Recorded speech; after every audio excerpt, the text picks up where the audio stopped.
Welcome back to State of the Nation. Right behind me, data feeds still coming through in one place simultaneously on all our social media platforms. You can be part of the show as well. Just tweet at _Gimba Umar. Use the hashtag State of the Nation.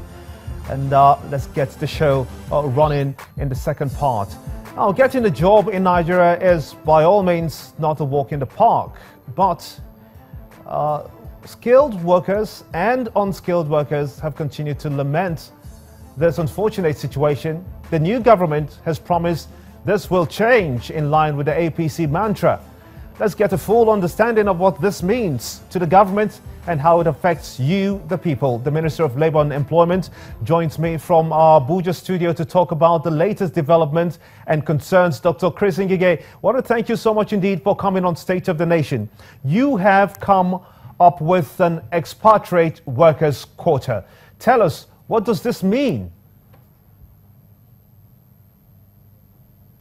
Well, Gimba, the expatriate quota policy of the government is in twofold.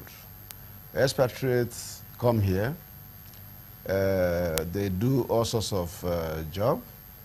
Some of the jobs are jobs that are reserved for Nigerians.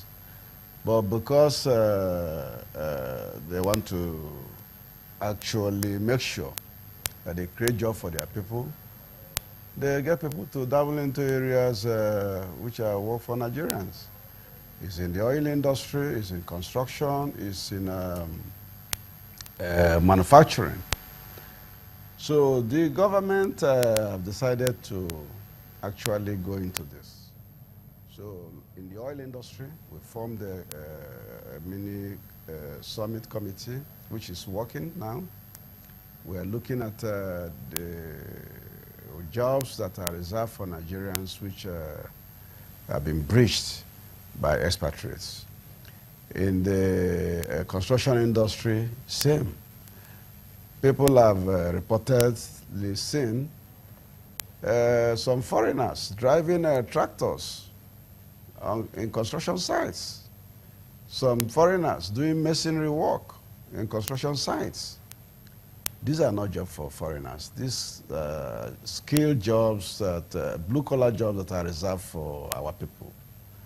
We need to check this because if you look at this year's budget, we've made a very conscientious effort as a government to go into construction. Whether it's roads, railways, you will see that a lot of money have been voted for construction work in those areas. And this is the only way we think we can reflate the economy and not let the economy go into recession. For the skilled workers in Nigeria, there are few. That's why we are now thinking of resuscitating all our skill acquisition centers. But for those skilled ones, we have done a national labor migration policy. This is a policy that will allow them get out of the country and work in other countries and earn a legitimate living. They will be regarded as legal resident aliens with all rights to good work or decent work in conformity with the International Labour Organization ILO convention. And they will be well paid, and they can repatriate their pay, of course, in a legal manner.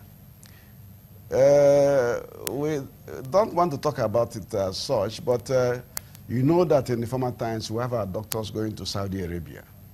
Doctors are people with skill. The only thing is that they belong to the white-collar job category, but they have professional skill.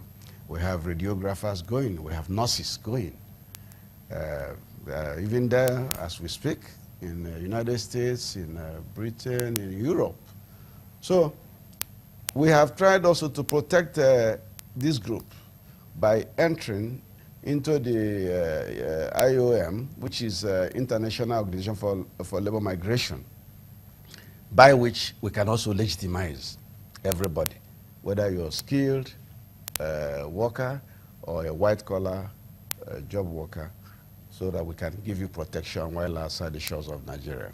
So what recently efforts? we have what efforts from the International Center.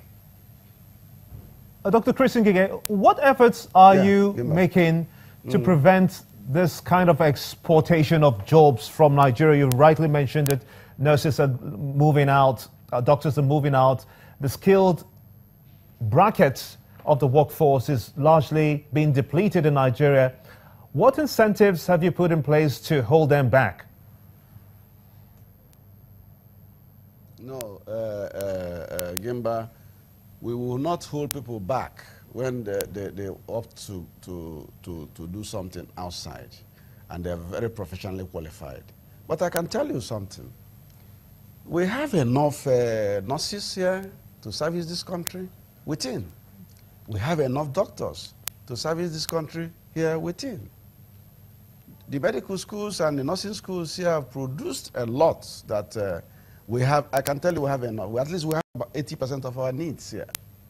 Yes, we do. So we are not putting anything in place to prevent them from going out.